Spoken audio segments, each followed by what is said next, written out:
Welcome to the Art Studio. I'm Osnat and I'm going to guide you through a charcoal drawing workshop. I love starting with this drawing workshop for complete beginners. It's a very satisfying process and great results in a very short time. We're going to start looking at the charcoal and what this material is all about. I've got the willow charcoal, which is burnt wood and natural wood, and compressed charcoal, which is much heavier and darker. You're going to see the difference when I'm going to start sketching. I'm also going to use the rubber.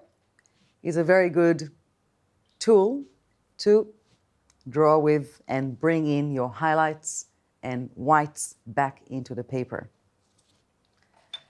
So, as inspiration for this exercise, I've chosen a landscape photograph. The reason why I'm going for black and white, especially for a beginner class, is that we can look at tone and how those tones are then receding into the space and creating the sense of depth. I'm going to also look at how to render the charcoal to create different areas and describe different materials. I'm looking at the foreground, which has this like very rocky, earthy, ragged kind of landscape. I'm going to use short marks for this area. I'm going to use a much softer flow for the water, and again, a little bit more flow for the sky. So let's get started.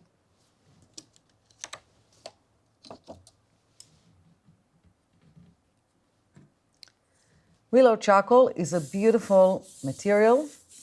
You can use the side of the charcoal as well as the pointy ends for some lines.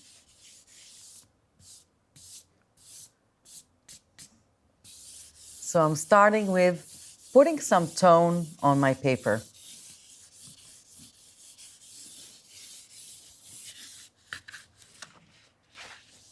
Oops. Clip it on and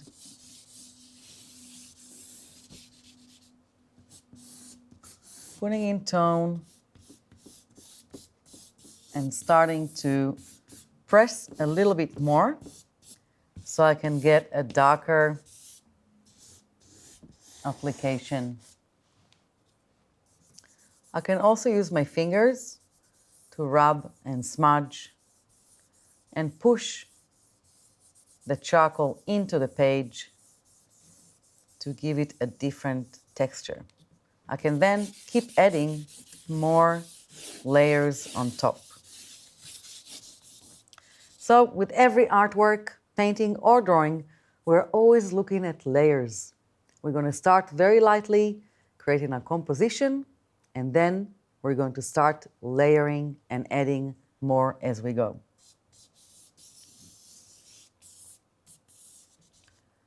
I'm going to bring in that horizon line through there, and a bit of water, and then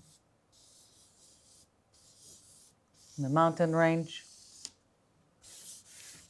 add a bit of tone to this area, and I might just soften that with my fingers. At the moment, these two sections look quite similar, so we're going to work on enhancing the tone in the front to make it look much closer in the picture plane. Also, I'm using the charcoal to follow the direction of the object that I'm drawing. So shorter diagonal marks over here. I can also cross it over.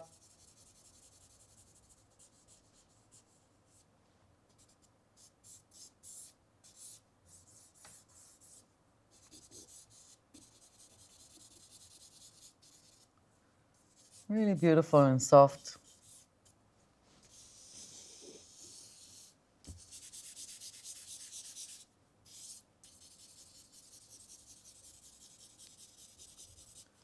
All right. Just to get started with my composition and my main structure. I'm not going to draw the tree yet. I'm going to focus on the sky before I'm getting into that element. For the sky, I'm going to use a much softer and a different motion with my hand, nice and round, to give it that cloudiness. Again, we are translating this image, which is a photograph, into a charcoal, into a different medium. So we want to see how we can use the charcoal to describe these different elements in the photograph and find an artistic and interesting, creative way to bring that into play. I'm going to bring in that darker tone in the right-hand corner here and create a little bit of blending. Now I'm going to actually use my hand much softer because I don't want to take off too much of the charcoal with my fingers. Because it's such a delicate material, it can actually fall off the paper quite easily. So I'm looking here at the edges between the dark area and the light.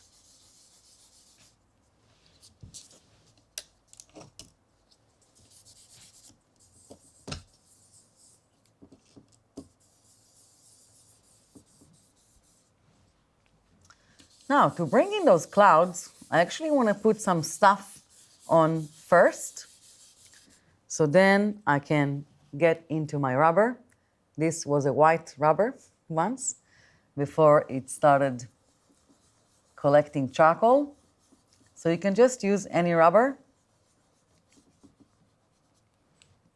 There's also specific kneadable rubbers for charcoal, but I actually like using just a regular rubber.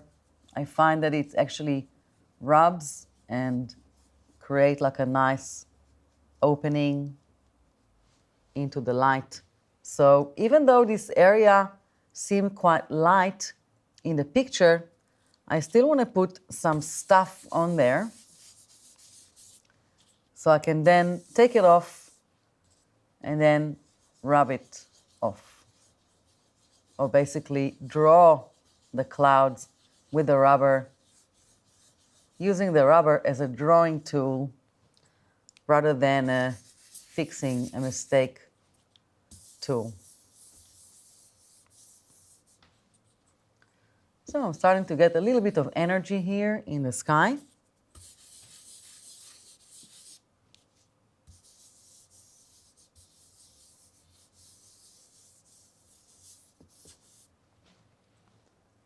Can also look at edges here around this bigger, darker cloud, which almost looks like a little bit of a hole into the sky.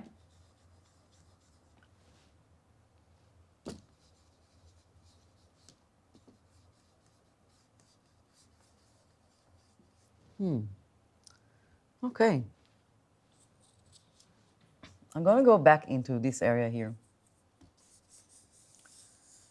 of this distant mountain range. And even though I'm not really copying this image, I'm using it as information, a source of information for my tones, for my structure, for the atmosphere that I would like to create in my drawing. Also, I've chosen an image that is quite strong in contrast because I think that's going to make a really interesting drawing as well. Bring in a little bit of that drama and glow of that wintry day with that single tree. There's something very poetic about this one.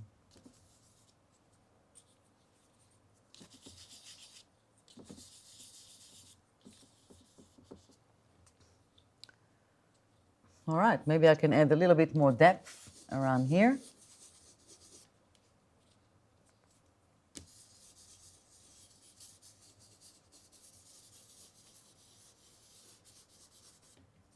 So I'm weaving that dark in between these lighter clouds, and you can see how this cloudy effect is starting to appear.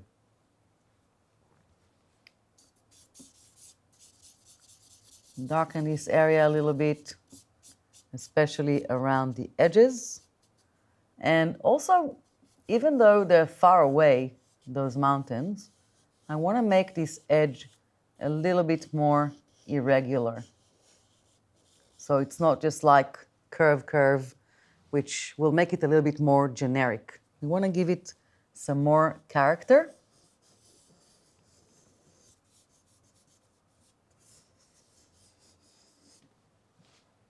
Okay, and then maybe some movement, some lines across here to bringing some movement in the water.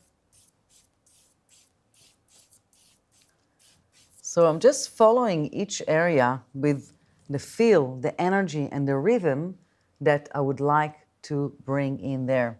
I'm going to then come in with the rubber and pull out some lights. That looks quite nice. Almost like a reflective kind of look on the water. And I can add a little bit of dark on here to add a suggestion of the mountains reflecting onto the water. And also, it's not a very sharp transition into my next level. So when you look at this area here, you can see how it's flowing nicely into the sky. So next, let's look at the foreground. This is the closest part to us, the artists, the viewers. So how can we animate this area and really make it come to life? I'm going to start looking for different type of mark making and also darken it quite a bit, especially the bottom of the drawing needs to be quite dark. Straight away, it's giving me like a nice ground. And you can see I'm getting quite messy, which is also a really fun part of working with charcoal. So really get into it. Put your energy in there, sketch in.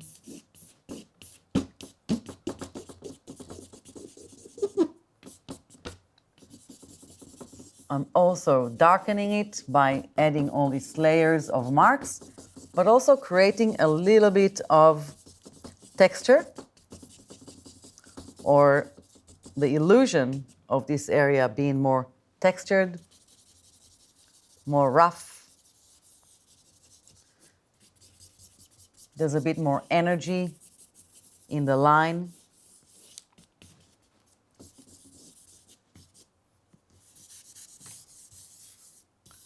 And I want to make also this area a little bit darker.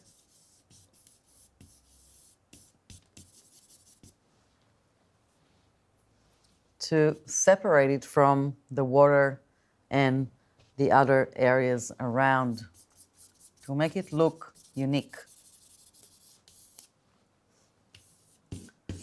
Now, the compressed charcoal that I talked about in the beginning, you can combine it if you like. It's a much harder stick of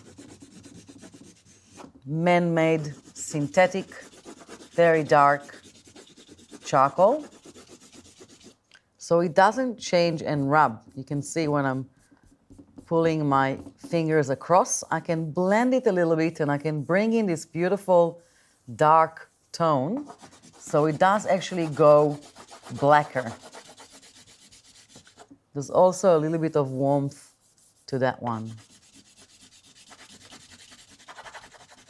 So you can really get in there.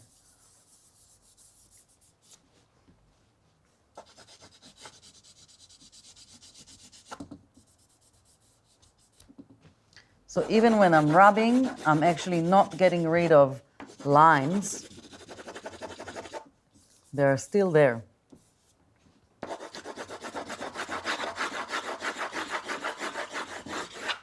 So I want to see how it can actually contribute to my composition.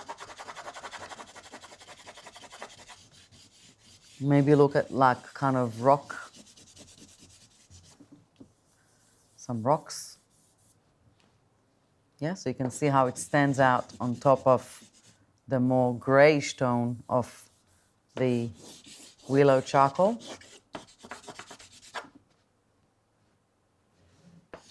This is a very, very good practice for beginners. Get a set of charcoal and just experiment with different images.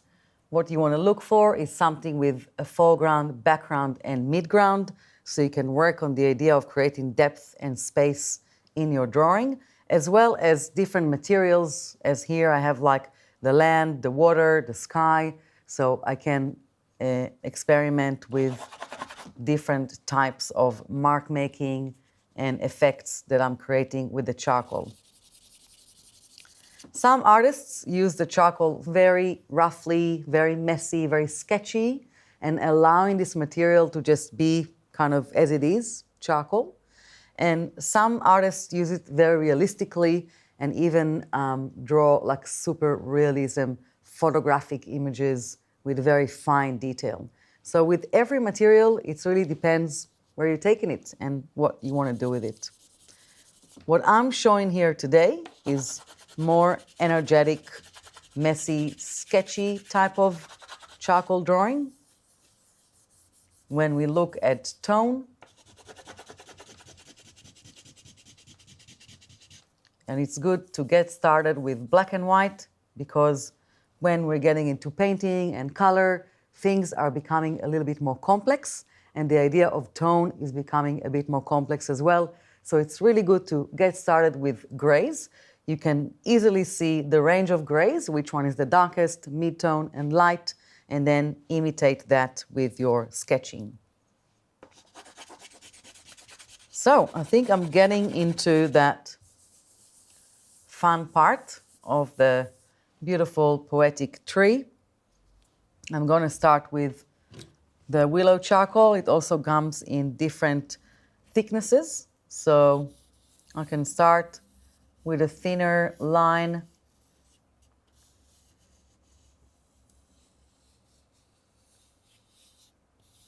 sketching in the major trunk and then opening up to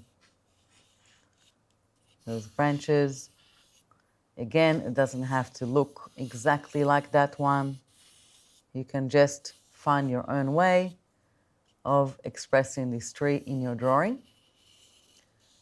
But what I am looking at is the way that I'm using the charcoal. You can see how I'm keep twisting the stick to get a little bit of that movement of like irregular line.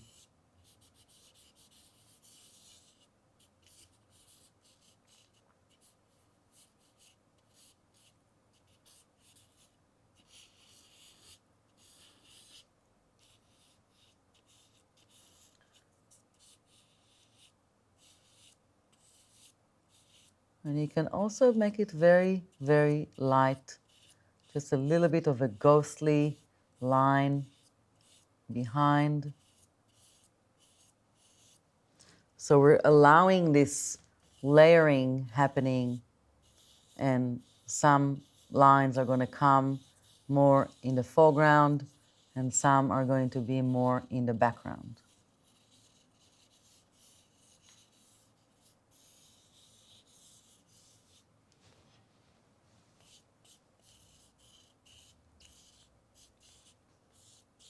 I feel like it's a little bit of like the energy of this tree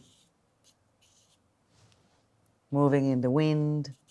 If you wanted a little bit of leaves, just to animate it a little bit and also add another type of mark,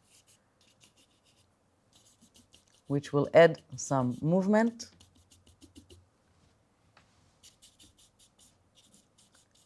you want to bring some movement and animate the drawing so it's not just like a static image.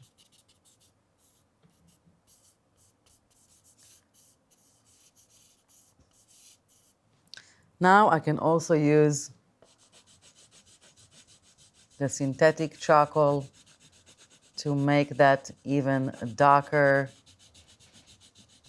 make it come forward even more, and bring in that shadow here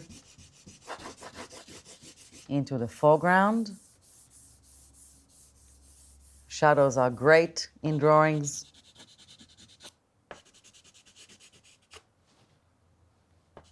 They make everything come to life. So adding a bit of shadow always works really well. And I think that dark black is really making it pop and allowing the other marks to sit in the background. Also with this really dark one, I can actually make those ghostly lines. They're actually even sharper because it's a harder piece of pastel-y chalk. It's even thinner,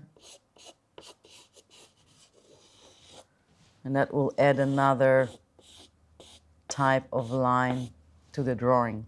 So when we're sketching, we're looking to expand our vocabulary of marks, how we can use the charcoal in different ways, and it even can be a pencil, a charcoal, pastels, any type of drawing, dry drawing materials that you'll be using. You'll be looking for a range of different marks that you can create. This becomes your language, your vocabulary, your handwriting, your energy, and what you're bringing on into the drawing. So I think we've managed to create the main structure and bring in that volume of the foreground, midground, and background, and allowing this tree to become the center and the focal point of our composition. So you can probably spend a few more hours on this one. You can really get into the level of detail and experiment with all this range of different techniques. So have fun with it. See you soon.